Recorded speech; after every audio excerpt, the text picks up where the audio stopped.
Elle nous a présenté la psychologie en général. Et quand nous avons étudié Freud, elle a parlé précisément de la grande découverte qui est l'inconscient. Et elle a dit cela. L'inconscient est inconnu, mais actif. Je ne sais donc pas, mais il agit beaucoup sur moi. J'ai des comportements étroitement liés à lui, qui sont dictés par lui. Qu'est-ce qui est pire, non? Quand moi, Fabio, conscient que je suis, finissais par être ému pour des raisons inconscientes. Il est donc difficile d'agir dans les causes. J'ai lu beaucoup plus avec les conséquences de mon acte. C'est pourquoi parfois, parce que nous n'avons pas de connaissance de soi, nous avons du mal à changer une façon d'être. Parce que cette façon d'être, bien qu'il s'exprime dans les attitudes, les mots, une façon de penser, il est ému et généré par une réalité qui est inconsciente en moi. Ce qui est parfois lié à un traumatisme que j'avais dans le passé, alors que j'étais encore très enfant, alors que je n'avais pas les filtres de maturité, pour que cela soit en moi ce qui s'était passé. Combien de fois avons-nous exprimé des craintes à l'âge adulte qui ne sont pas des craintes adultes? Ce sont des craintes inconscientes de l'enfant que nous étions, et que nous sommes toujours, car cette peur n'a pas été libérée. C'est aussi une caractéristique de l'inconscient, que chaque fois que nous en sommes pressés, nous avons beaucoup plus de mal à modifier l'action. Pourquoi quand l'inconscient se manifeste-t-il? C'est très mystérieux, mais parfois cela se manifeste beaucoup à travers notre rêve. Les rêves sont le moment que vous désarmez, que vous perdez le contrôle d'être qui vous êtes, puis le conscient envoie les messages, car il veut être libéré. D'une manière ou d'une autre, l'esprit est opprimé, pour les raisons inconscientes. Donc chaque fois que je joue et que je peux porter à la conscience une raison qui jusque-là était inconnue, parce que j'étais inconscient, je peux me libérer. Et c'est pourquoi vous identifiez, avez déjà identifié cela en vous. Et aussi chez certaines personnes avec lesquelles vous vivez. Ce sont les raisons inconscientes qui sont en quelque sorte accessibles à travers des processus thérapeutiques, qui peuvent être officialisés dans un bureau où vous parlerez à un thérapeute. Vous essaierez en quelque sorte d'accéder à cet inconscient grâce à des techniques spécifiques pour cela, L'un d'eux, c'est une conversation et la conversation consciente pour nous faire venir à la place de nos peurs. Notre traumatisme, et là nous avons une compréhension que vous liez l'ancienne compréhension. Et lorsque vous avez une compréhension, c'est difficile parce que c'est beaucoup, non? Mais comme nous le pouvons, il est très bon pour nous de vivre ce processus. Vous n'avez pas d'esclave pour vous. Parce que quand nous parlons, je suis esclave de mes peurs, vous êtes un esclave des peurs qui sont inconscientes. Parce que les peurs qui prennent conscience, vous commencez à gérer. La raison elle-même vous aide à parler. Pourquoi avez-vous peur de cela? N'a pas de sens. La raison aide à résoudre cette question. Ensuite, vous vous inquiétez de la peur. Par exemple, lorsque j'ai vécu le syndrome de panique et de temps en temps j'ai quelques réactions, c'est des craintes que si vous me demandez le moment où je ne suis pas sous l'effet de cela, je n'ai jamais. Imaginez que j'ai peur de pénétrer dans un vestiaire, ce que je fais depuis plus de 20 ans. Imaginez que j'ai peur des gens qui entreront dans le vestiaire. Rationnellement parlant, je vous le dis ici, cela n'a aucun sens. Je ne peux pas croire que quiconque vienne essayer de me tuer. Cela ne m'a jamais traversé l'esprit. Mais quand je suis sous l'effet de la panique, lorsque la panique se manifeste, il ne sert à rien de me le dire. Et c'était intéressant parce que c'est arrivé moi-même. Lorsque ce barrage se brise, le barrage des émotions endigue. La boue des émotions endommagées et malsaines qui sont stockées en nous, ils ont tiré tout ce qu'ils trouvent à venir. Et c'était précisément ça. C'est précisément ce à quoi je suis confronté lorsque j'ai le syndrome de panique. C'est un sentiment horrible que autant que vous êtes rationnel et vous dites que cela n'a aucun sens d'avoir peur d'être à cet endroit. Être à l'intérieur de la camionnette, approchant de l'endroit où je vais chanter, où je vais parler aux gens. Je fais cela depuis 20 ans. J'ai toujours su faire cela. Mais soudain, mon peuple. Cela ne sert à rien de dire cela. Et ceux qui souffrent du syndrome de panique savent exactement de quoi je parle, à quel point il est cruel de savoir que cette peur n'a pas de sens et pourtant vous en êtes dominé. Donc le processus de connaissance de soi, il nous aide jusqu'à plus tard. Si nous développons une maladie psychique, comme le syndrome de panique, nous avons la possibilité de mieux y faire face. Sans connaissance de soi, nous n'avons aucun contrôle de nos émotions. Et regardez que même la connaissance de soi, il est difficile d'avoir le contrôle des émotions. Un exemple simple, pourquoi ai-je tant besoin de maîtriser les gens? Pourquoi ai-je autant de difficultés à être bouleversé? Ce sont des raisons inconscientes. Sûrement à un moment donné de ma vie, j'ai été humilié. Je n'ai pas eu le temps, ou le contraire aussi. C'est cette personne qui n'a pas de volonté. Il sera éternellement dominé par les autres. Émotionnellement parlant, cela arrive beaucoup. Cela commence par une véritable affection, un véritable amour. Et progressivement, cette personne qu'il aime voit dans sa créature bien-aimée une possession. Ensuite, il commence à avoir exagéré des inquiétudes pour elle, toutes très couvertes, vous savez, de bonnes choses, mais au fond de ce qui a cessé d'être bon pendant longtemps. Parce que cela n'a aucun sens d'aimer une personne et de vouloir les appartenir. Jamais. Autant que vous ne serez jamais appartenant à votre enfant. Vous pouvez même avoir une autorité avec un peu plus d'intensité à ce sujet jusqu'à un certain moment de vie, mais cela atteindra l'autonomie, et vous devrez le laisser vivre.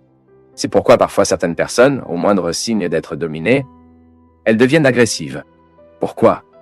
Parce qu'ils ont vécu cela dans le passé et ne veulent plus. Ils ne croient pas à l'amour comme possession. L'amour ne fait pas de l'autre une possession. Le contraire. L'amour libère. Plus j'aime une personne, plus je dois vous voir libre. Pour la voir vivre, cela n'a aucun sens. Au nom de l'amour, je s'effondrerai. Je permets juste qu'il fasse des choses quand je suis là. Cela se produit beaucoup dans la relation entre mari et femme. Des mariages qui sont établis comme celui-ci, au nom de l'amour, quelqu'un est prisonnier de l'autre. Arrêtez de travailler parce que le mari n'aime pas ça. Arrêtez de faire cela parce que le mari n'aime pas ça. Cela peut être indicatif que vous empruntez un chemin qui n'a pas de retour plus tard, parce que cela génère beaucoup de violence à la fin. Il génère parfois de la violence psychique émotionnelle et génère parfois de la violence physique. Parce que l'autre, interprétant comme une possession, il dit l'amour, ressent même le droit d'éliminer sa vie s'il le contredit. L'agression contre les femmes, qui est dommage dans notre pays, un nombre effrayant de femmes sont agressées quotidiennement par leur mari, leur petit ami. Cette semaine, nous avons vu par une femme de 52 ans qui a organisé une réunion avec un garçon et a été agressée par lui pendant 4 heures. La femme est déformée. C'est notre société. C'est notre société. Donc, parfois, et parce que parfois nous manquons de connaissances sur soi, nous n'apparaissons pas ce don d'être heureux. Nous nous soumettons les uns aux autres. Et parfois même avec une illusion que l'autre a l'obligation de nous rendre heureux. Non. L'autre peut même participer à notre bonheur. Mais qui doit faire ses devoirs? C'est moi. Si je ne fais pas mes devoirs, si je ne suis pas une bonne entreprise pour moi, si je ne suis pas un bon ami à moi, je serai à peine un bon ami de quelqu'un, je serai une bonne compagnie de quelqu'un. Je sais que cette fois, maintenant que j'y étais, j'ai écrit près de 140 pages d'un de mes projets qui avait été arrêté depuis longtemps. Mais pourquoi je ne le fais pas chez moi, ici, à Taubaté? Pourquoi ne puis-je pas avoir une routine, une discipline, une plus grande culture du silence? Parce que je suis naturellement dispersé. J'ai tendance à être dispersé. Et si je suis dans un environnement qui me disperse, je veux aller là-bas dans la cuisine, je veux parler à Tech, je veux se parler. Voici ici. À partir du moment où vous n'avez personne à qui parler, que vous êtes dans une maison, que vous ferez votre déjeuner, vous nettoierez votre maison. Vous prendrez soin de votre vie quotidienne, vous commencez à vivre avec vous, et vous accédez à une fertilité que seules ces situations se réveillent en nous. Et là, vous devez apprendre à vivre avec vous. Et comment est-ce positif, mon peuple? Comme il est bon pour nous d'avoir le droit de vivre du temps dans la solitude, que vous découvrirez la compagnie pour vous, vous vous proposez, vous savez, que parfois les gens se offrent tellement les uns les autres aux autres, mais osent vous offrir. La connaissance de soi passe par cela. L'opportunité que nous avons d'observer notre mode de vie et d'être. Parce que c'est à partir de ce respect que nous prenons en contact avec ce que nous sommes et, surtout, avec ce que nous pouvons faire ce que nous sommes, en nous transformant quotidiennement.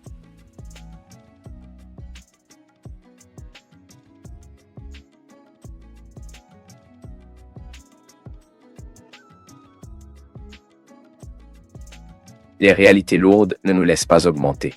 Ce n'est pas comment ça marche. Si le cœur est lourd, il est incapable d'obtenir des choses d'en haut. Maintenant, s'il jette quotidiennement les ordures qu'il stockera, avec les relations qu'il a, avec les réalités qu'il pèse, d'être blessé, c'est comme ça que ça marche. Il n'y a pas d'autre moyen, mon peuple. Vous êtes-vous déjà arrêté pour penser que plusieurs fois dans votre vie, avez-vous votre croissance humaine parce que vous manquez de légèreté? Parfois ne traitant que l'autre. Il est très difficile pour nous de se rapporter à une personne qui est lourde tout le temps, qui a un sac de problèmes et qui se fait pour briser ses problèmes tout le temps sur les autres. Oubliez un peu vos problèmes. Parlez d'autre chose. Être plus léger pour l'autre. Jetez vos excès. Permettez à Dieu d'être dans votre cœur. C'est tellement bon quand tu es surpris par la légèreté de ton cœur, tu sais. Avec ce bonheur, comme l'a dit Guimaraen Rosa, le bonheur nous arrive. Le bonheur est des heures de négligence. C'est à ce moment que vous ne réalisez même pas et soudain, cette légèreté prend le dessus sur votre cœur. Aucune raison. C'est le résultat de la croissance spirituelle, Daniela, que je dois réaliser, dont nous avons tous besoin. Alors la vie chrétienne est toujours une lumière, cela nous rend honnêtes avec nous. Il y a des situations que l'autre ne peut jamais me donner, l'autre ne peut jamais me donner. Il y a des situations que je peux atteindre. Il y a des choses que je n'ai pas le droit de me demander. J'ai besoin de m'offrir. Il n'est plus hypocrite envers vous-même, que parfois nous sommes hypocrites les uns avec les autres, et soudain, nous réalisons que nous ne réalisons pas que nous sommes hypocrites avec nous-mêmes. Et c'est le mensonge le plus nocif. C'est là que vous vous mentez. C'est à ce moment-là que vous jouez quotidiennement un camion de mensonges que vous ne croyez même pas. Déchet absurde. Sauve-toi. Ceci, mon peuple, est une honnêteté qui fait beaucoup de différence ces jours-ci. Parce que les gens sont très paresseusement spirituellement. Ils sont très non liés émotionnellement. Une immaturité tout le temps. Cela commence à être plus réaliste, commence à être plus vrai avec vous. Vous méritez cette honnêteté. Parfois, vous n'êtes pas aimé. C'est parce que vous êtes trop ennuyeux. Il y a beaucoup de gens trop ennuyeux tout le temps, et pensent que l'autre doit porter les faits qui lui sont les siens. Non, je n'ai aucune obligation de porter les faits qui vous appartiennent. Je peux même vous aider dans beaucoup de choses. Je n'ai pas le droit de juger mes faits sur l'autre. Donc je suis pas léger, je fais pas un point de vue et je veux que l'autre me prenne dans le dos. C'est ça équitable? Manque de vie spirituelle dans nos vies, il y a de la matière. Vous pouvez voir, nous occupons notre temps avec des réalités matérielles, avec des situations matérielles, et nous n'avons pas ce temps réservé à la construction de l'esprit, à cette vie intime que seul Dieu peut nous donner. C'est la vie spirituelle. Lorsque vous vous attendez à du temps pour vous apporter la réponse, vous détacherez vos angoisses, et vous débarrassera de toutes les réponses à ce moment-là, et vous vous permettez de vivre. Je veux faire l'expérience du décapage, de ne pas avoir la réponse aujourd'hui. Je veux apprendre à dormir quelques jours avec la question. Pourquoi est-ce arrivé? Je ne sais pas, mais c'est arrivé. Et savoir peut même ne pas répondre. Parfois, la réponse ne répond rien. Pourquoi? Parce que le cœur recherche une autre réponse, qui ne sera formulée qu'après une longue période. Loin de ces pertes qui m'ont fait souffrir tant. Parce que bien sûr, vous avez le droit d'aimer votre maison. Vraiment l'amour, soyez prudent. Qui aime établit un lien qui nous place du point de vue des soins, de l'évaluation. Bien sûr, c'est différent l'amour que vous avez pour la maison de l'amour que vous avez pour votre enfant. Car il y a une réciprocité là-bas. Aimer une personne est différent d'avoir un amour pour une structure. Mais ce n'est pas un problème de dire que nous avons un amour pour la structure où nous vivons. Nous nous identifions à ces murs, avec ces rideaux, avec cette odeur, n'est-ce pas? C'est tellement bon quand nous après un voyage à la maison et vous sentez votre maison, l'odeur de votre lit, l'odeur de votre garde-robe, est si agréable. Il y a donc tout un ensemble de significations qui vous fait.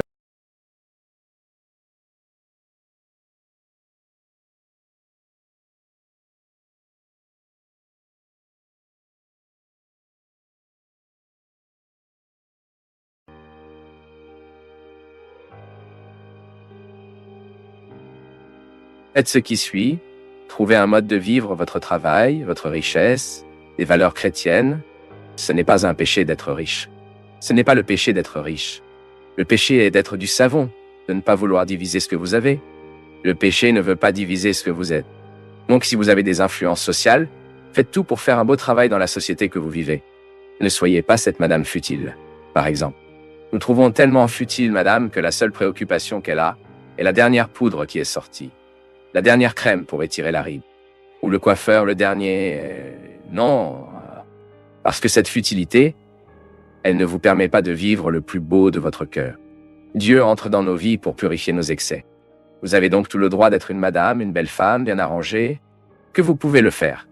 Mais en même temps, vous êtes sensible à vivre simplement, pour partager ce que vous êtes et ce que vous avez avec les personnes que vous connaissez. Soit dit en passant, je pense qu'une personne n'est que mince car elle est aussi polie, car elle sait comment accueillir les gens qui sont proches, ou elle n'est pas sur le seau en regardant tout le monde de loin et en pensant qu'elle est meilleure que tout le monde. Non. Je continue de voir ça le travail que nous faisons, non? Plus nous nous produisons dans une société, plus la responsabilité les gens doivent agir socialement. Les gens. Plus notre travail est de reconnaissance, plus notre responsabilité d'un nom, de notre argent, de notre argent. Ce qui donne notre travail avec les besoins qui sont de notre côté. Institutions caritatives, ces réalités qui ont besoin de nous. Tellement beau que nous nous allons à droite, nos forces pour que nous puissions bien faire pour ceux qui ont besoin de nous. Cela dépêche le royaume. C'est la grâce de l'Église. C'est vous purifier. Vous n'avez pas à vous sentir coupable d'avoir plus de conditions. Non, le bien de Dieu. J'aimerais que tout le monde ait les mêmes opportunités que vous. Maintenant, ne laissez pas la logique du capitalisme de vous supprimer votre capacité à être bonne, votre capacité à être sensible. Car le grand problème du capitalisme est que, au nom de la production et de la vente, il passe en revue tout le monde. La personne est dévaluée pour évaluer l'argent. Les pauvres n'ont aucune valeur dans le contexte capitaliste, car il est juste un instrumental pour y arriver. Pour y arriver.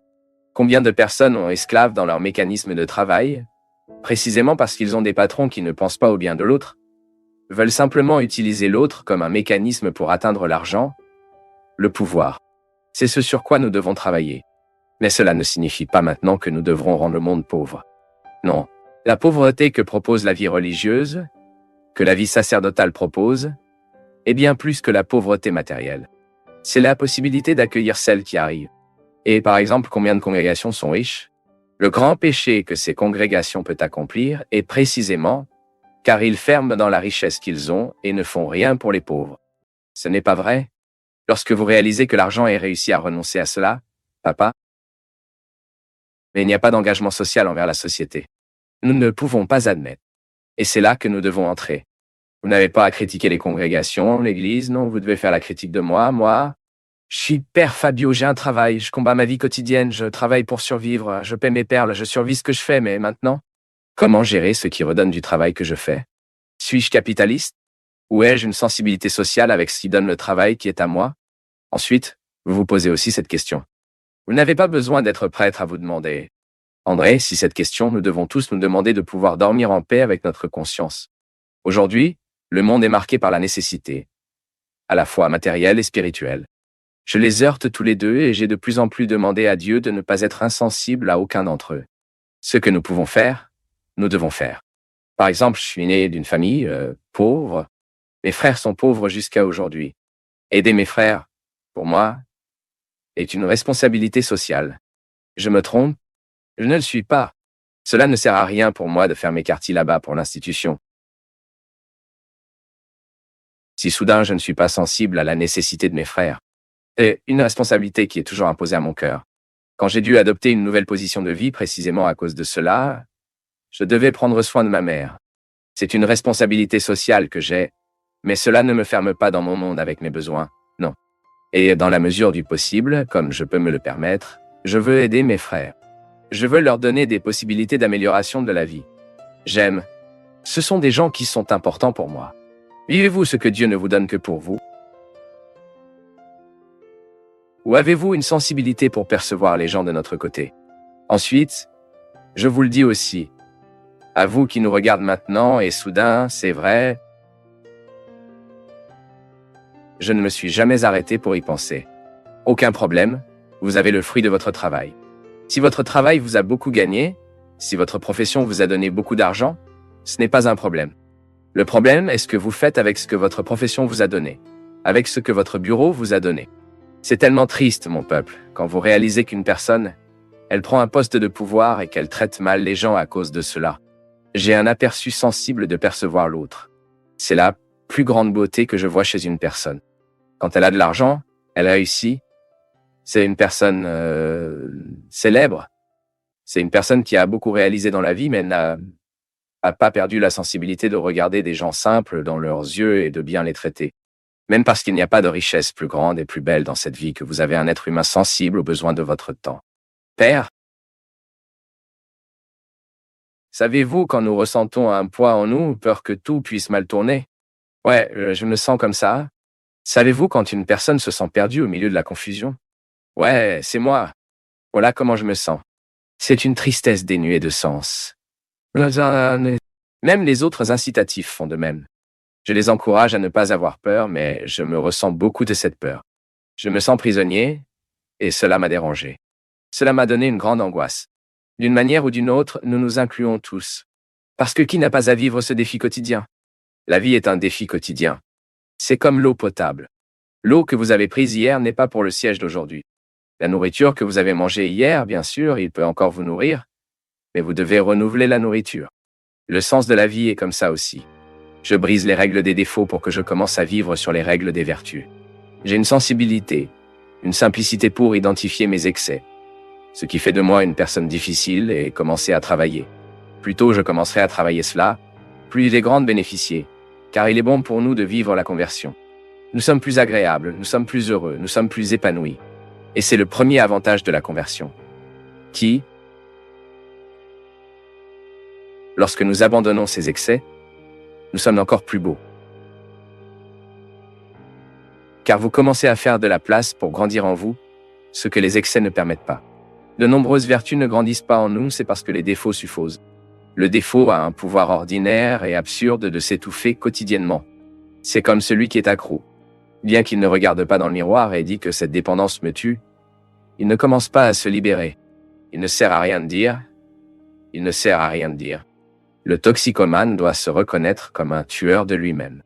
Ce n'est qu'à partir du moment où il se reconnaît, il cesse de se suicider. Et cette dépendance qui est un poison ordinaire parce que c'est tous les jours, il s'arrête dans les veines, il s'arrête dans sa bouche, il cesse de polluer sa tête, et cette personne commence soudainement à percevoir de belles choses, ce qui jusque-là ne le faisait pas remarquer, car la dépendance ne le permettait pas. Mon peuple, parfois, nous cultivons des habitudes nuisibles et nous ne nous accutons plus.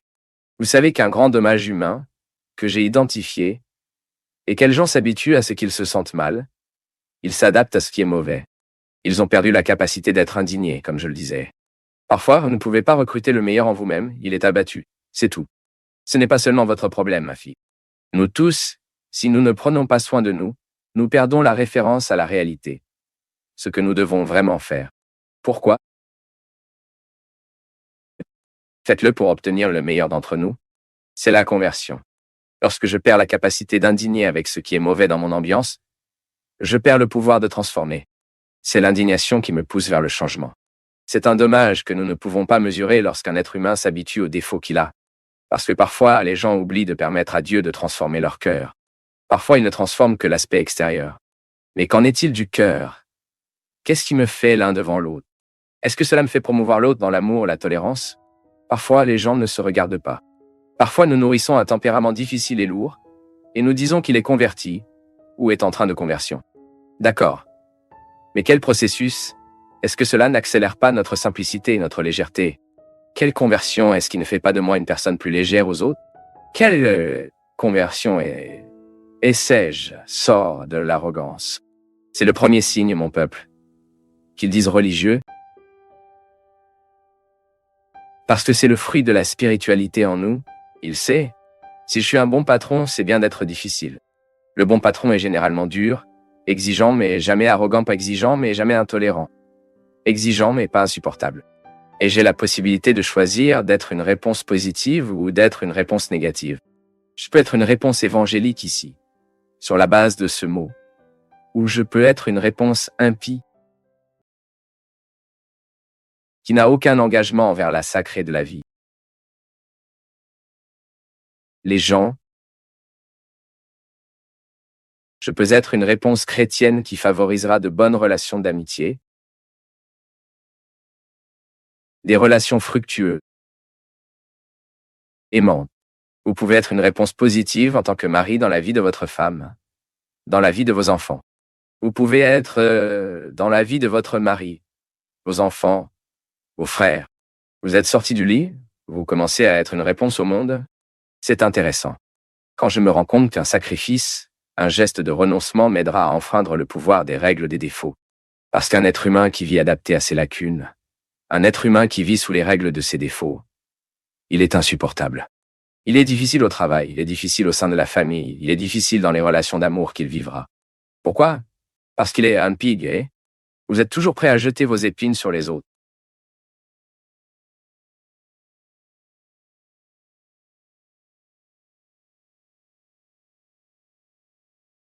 Eh bien, si tu es encore ici, c'est que tu es prêt à changer.